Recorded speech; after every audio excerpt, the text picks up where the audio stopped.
Oh no. Tanga tuwong o kita kutulan rombi tuwong kepurimananku o sengulunanku do winggino ko kepusan di tanganku posorili anawau binabang lotulan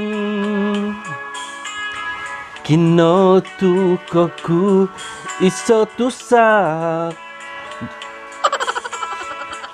Halo guys, assalamualaikum warahmatullahi ta'ala wabarakatuh dan salam sejahtera. Hari ini saya akan kongsikan kepada anda berkenaan dengan asal-usul suku kaum Kadazan Dusun di negeri Sabah ini. Kadazan Dusun merupakan salah satu etnik Bumiputra asli yang terbesar di negeri Sabah. Selain mempunyai pelbagai khazanah kesenian adat resam dan budaya, kaum ini mempunyai pelbagai sub-suku kaum seperti Dusun Liwan, Tindal, Lotud, Pahu, Tanggara, Rungus, Tombonuo, Orang Sungai, dan banyak lagi. Terdapat beberapa teori yang mengatakan akan kewujudan asal-usul suku kaum Kadazan Dusun ini. Antara teori tersebut adalah teori yang menyatakan bahwa suku kaum ini berasal daripada Mongolia dan teori yang menyatakan suku kaum ini berasal daripada negara Cina dan teori yang menyatakan bahawa suku kaum ini berasal daripada Gua Madai dan teori yang menyatakan bahawa suku kaum ini berasal daripada cerita legenda Nunuk Ragang dan teori yang terakhir adalah teori yang menyatakan bahawa suku kaum ini berasal daripada Indo-Malaya. Pada asalnya, suku kaum ini lebih dikenali sebagai suku kaum Dusun dan sekitar tahun 1960-an, terdapat beberapa suku yang telah menukar identiti mereka kepada Kadazan. Penukaran identiti Kadazan ini telah diketuai oleh Tun Puad Stephen sekitar tahun 1960-an. Sebelum tahun 1960-an, suku kaum ini lebih dikenali sebagai suku kaum Dusun.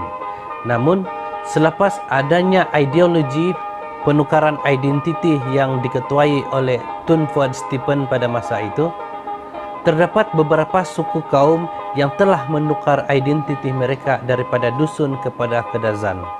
Ideologi penukaran identiti ini telah dibincangkan di dalam satu persidangan yang mana persidangan itu telah dihadiri oleh pelbagai wakil suku dari pelbagai daerah dalam era tahun 1960-an. Tujuannya adalah untuk menggabungkan kesemua suku Dusun kepada satu identiti, yaitu identiti yang menggunakan gelaran Kadazan. Hasilnya, walaupun kebanyakannya bersetuju dengan ideologi tersebut, namun terdapat juga beberapa ahli perwakilan khususnya daripada Ranau, Tuaran dan Kiulu tidak bersetuju dengan ideologi tersebut. Disebabkan ideologi tersebut, pernah satu ketika, yaitu sekitar tahun 1989, terdapat ahli politik telah mengangkat isu ini disebabkan isu ini telah menimbulkan isu perpecahan suku kaum Dusun. Untuk menyelesaikan kemelut tersebut, akhirnya mereka telah membuat keputusan dan mencapai kata sepakat untuk mengiktiraf kedua-dua perkataan tersebut, yaitu perkataan Kadazan dan Dusun. Dan sehingga kini perkataan Kadazan Dusun itu digunakan. Terdapat sumber yang ditulis perkataan Kadazan telah digunakan sejak kedatangan Mubalik dalam tahun 1880-an. Perkataan ini merujuk kepada suku kaum Tanggara yang terdapat di Penampang dan Papar. Menurut tafsiran Bobulian yang telah ditulis oleh pengkaji sebelum ini, perkataan Kadazan bermaksud berhubung kait dengan tradisi kepercayaan adat dan tradisi perubatan yang juga bermaksud manusia. Selain itu, Kadazan juga membawa maksud kedai atau kedayan. Bagi perkataan dusun pula, perkataan ini telah wujud sejak zaman sistem bata kelompok ini sewaktu pemerintahan Kesultanan Brunei di negeri Sabah. Perkataan dusun ini telah meluas digunakan pakai selepas kedatangan British yang merujuk kepada kumpulan suku seperti Liwan, Bundu, Tindal, Rungus, Lotut, dan lain-lain.